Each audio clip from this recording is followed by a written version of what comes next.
नमस्कार मित्रांनो, आपल्या चॅनलवर तुमचं मनापासून स्वागत आहे। आज आपण बनवणार आहेत खूपच क्रिस्पी आणि अनेकी लेयर्स असलेले बेकरी स्टाईल अंडा पॉप्स। हा अंडा पॉप्स तुम्ही संध्याकाळी स्नॅक्ससाठी नक्कीच ट्राय करा। टोमॅटो केचप सोबत सर्व केल्यावर याची चव अजून जबरदस्त लागतो। चला तर मग रेसिपी पटकन सुरू करूया। एका भांड्यामध्ये 3 कप मैदा घालून घेऊया। चला एका भांड्यामध्ये 3 कप मैदा घातलेले आहे आणि आता आपण स्वादानुसार मीठ घालून घेऊया।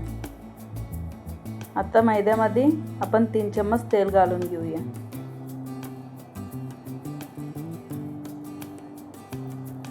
तीन चम्मच घातले की आपण चांगलं पीठ हलक्या हाताने मिक्स करून घेऊया। हे बघा पीठ मिक्स केलेले आहे। आता थोडं पाणी घालून पीठ मळून घेऊया। हे बघा थोडं पाणी घालून पीठ चांगलं घट्ट मळून घेऊया।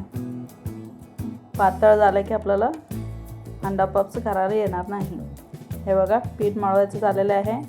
आता तेल लावून घेऊया। तेल लावले की 15 ते 20 मिनिट आपण झाकण लावून घेऊया। चला तर आपण अंडा पॉपसाठी भाजी करून घेऊया। सर्वात अगदी मी गॅसवर एक स्टीलचं भांडं चढवलेले आहे। त्यात 3 चम्मच तेल घातलेले आहे। तेल गरम झाले की त्यात 4 ते 5 मध्यम आकाराचे बारीक चिरलेले कांदे घालूया। कांदे मऊ पडूसर आपण चांगलं भाजून घेऊया। चला आता चांगलं मिक्स करून घेऊया। त्यासोबत 3 ते 4 बारीक चिरलेली हिरवी मिरची घालून घेऊया। चला आता आपण चांगलं मिक्स करून घेऊया। तुम्हाला मिरची अजून हवी असले तर तुम्ही वरनं घालू शकता। कमी पाहिजे तर तुम्ही 1 ते 2 मिरची घालू शकता। चला तर हिरवी मिरची आता चांगला भाजलेला आहे। त्यात 1 चम्मच अद्रक लसूण पेस्ट घालून घेऊया आणि 1 ते 2 मिनिट चांगलं परतून घेऊया जोपर्यंत कच्चापण वास जात नाही। चला तर परतायचं झालेलं आहे। 1 चम्मच हळदी पावडर घालून घेऊया। 1 चम्मच धनिया पावडर घालून घेऊया। 1 चम्मच गरम मसाला पावडर घालून घेऊया। 1 चम्मच जिरा पावडर घालून घेऊया आणि 1 चम्मच तिखट घालून घेऊया आणि चांगलं परतून घेऊया। चला मित्रांनो, आपला भाजी एकदम छान तयार झालेली आहे। आपण आता गॅस बंद करून घेऊया आणि भाजी झाकून ठेवून घेऊया। चला तर एका वाटीमध्ये 3 चम्मच तेल घालून घेऊया आणि तेल घातले की आपल्याला 3 चम्मच कॉर्नफ्लॉवर भी घालून घेऊया। हे बघा 3 चम्मच कॉर्नफ्लॉवर घातलेले आहे आणि चांगलं मिक्स करून घेऊया। कॉर्नफ्लॉवर चांगलं मिक्स होईपर्यंत चांगलं विरघळून घेऊया। कॉर्नफ्लॉवरमुळे अंडा पॉप्स लेयर्स चांगलं तयार होतात। हे बघा पीठ चांगलं 15 ते 20 मिनिट भिजवायला ठेवून घेतलेले आहे। मऊ आणि स्मूथ तयार झालेले आहे। आता चांगलं मळून घेऊया। चला आता त्यात आपण थोडासा पीठ बाजूला काढून घेऊया। आता ते पीठ चांगलं हाताने लांब करून घेऊया। हे बघा मित्रांनो, चांगलं आता मी लांब करून घेतलेले आहे। त्यामध्ये सेम साईजचे 4 ते 5 गोळे तयार करून घेऊया। हे बघा 4 गोळे तयार झालेले आहे आणि चांगलं राऊंड करून घेऊया। चला आता आपण ते गोळे आपण बाजूला ठेवून घेऊया। चला तर एक गोळा घेऊन पातळ चपाती लाटून घेऊया। हे बघा पातळ चपाती लाटून घेतलेले आहे। त्या प्रकारे आपण सगळं पातळ साईजची चपाती लाटून घेऊया। हे बघा मित्रांनो, एकदम पातळ झालेले आहे चपाती। आता त्या प्रकारे आपण चांगलं लाटून घेऊया। चला तर मित्रांनो, आपला चपाती लाटायचं झालेलं आहे।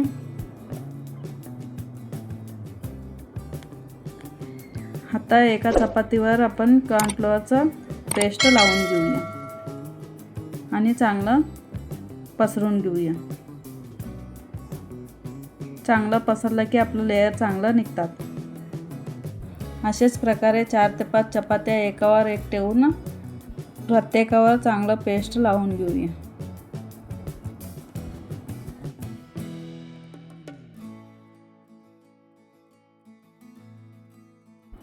चला तर मित्रांनो, चपातीला पेस्ट लावायचं झालेले आहे.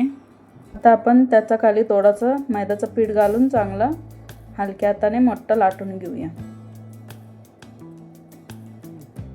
मित्रांनो, हलक्या हाताने लाटा, नाहीतर तुम्ही जोरशी लाटला तर तो लेयर येत नाहीत. चला आता आपण लाटायचं झालेलं आहे, त्याच्यावर थोडीशी मैदा चिंपडून घेऊया. चला तर पुन्हा आपण फोल्ड करून घेऊया. आणि आता आपला कॉर्नफ्लॉवरचं पेस्ट लावून घेऊया आणि चांगला पसरवून घेऊया.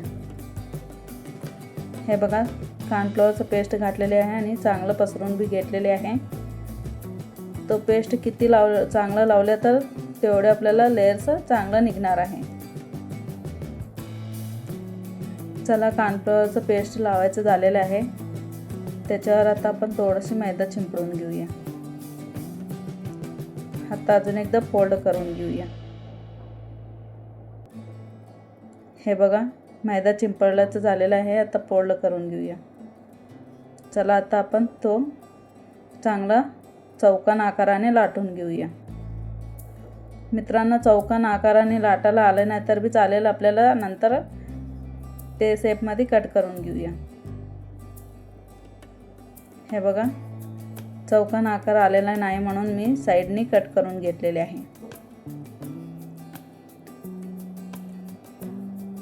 हे बघा, चांगला चौकोन आकाराने कट करून घेऊया. चला तर आपलं कट केलेलं झालेलं आहे. आता आपण त्याच्यामध्ये 4 भाग केलेले आहे. आता थोडं भाजी घालून घेऊया. हे बघा मित्रांनो, थोडं भाजी घातलेली आहे. आता आपल्याला शिजवलेले अंडे एका अंड्यामध्ये 2 तुकडे करून भाजीमध्ये पलटून लावून घेऊया. पलटून लावले की आपलं भाजी अंड्याला बी चांगलं लागेल.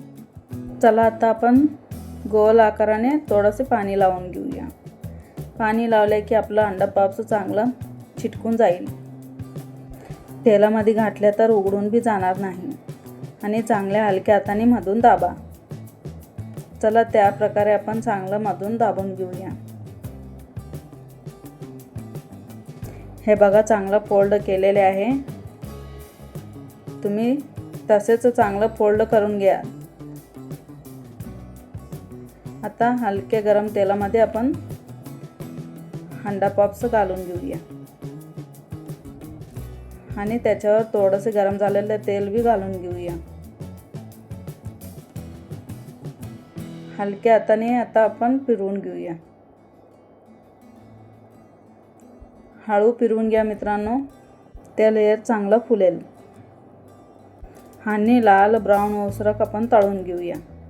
हे बघा, लाल ब्राऊन झालेले आहे. आता आपण तेलामधून अंडा पफ्स काढून घेऊया. चला तर मित्रांनो, त्याच प्रकारे सगळे अंडा पफ्स तळून घेऊया. मित्रांनो, तेलामध्ये हळूहळू अंडा पफ्स सोडून घेऊया आणि त्याच प्रकारे लाल ब्राऊन ओसरक चांगलं तळून घेऊया. हे बघा, चांगलं लेयर्स निघलेले आहे. आता चांगला हलक्या हाताने पलटून घेऊया. मित्रांनो, तुम्ही बी तुमच्या घरात एकदा ट्राय करून बघा, नक्कीच तुम्हाला खूपच आवडेल. हे बघा, पलटून घेतलेले आहे. तो आपल्याला चांगलं लाल ब्राऊन ओसरक तळून घेऊया. चला, लाल ब्राऊन झालेले आहे. आता आपण तेलामधून अंडा पफ्स काढून घेऊया. तर मित्रांनो, हा रेसिपी तुम्हाला कशी वाटली हे तुम्ही कमेंट बॉक्समध्ये नक्कीच सांगा. आणि व्हिडिओ जर तुम्हाला आवडले असेल तर लाईक करा, शेअर करा आणि चॅनलला सबस्क्राईब करायला विसरू नका. असंच सोप्या आणि घरगुती रेसिपीसाठी चॅनलसोबत नक्कीच राहा. चला, पुन्हा भेटूया अजून एक नवीन रेसिपीसोबत. धन्यवाद.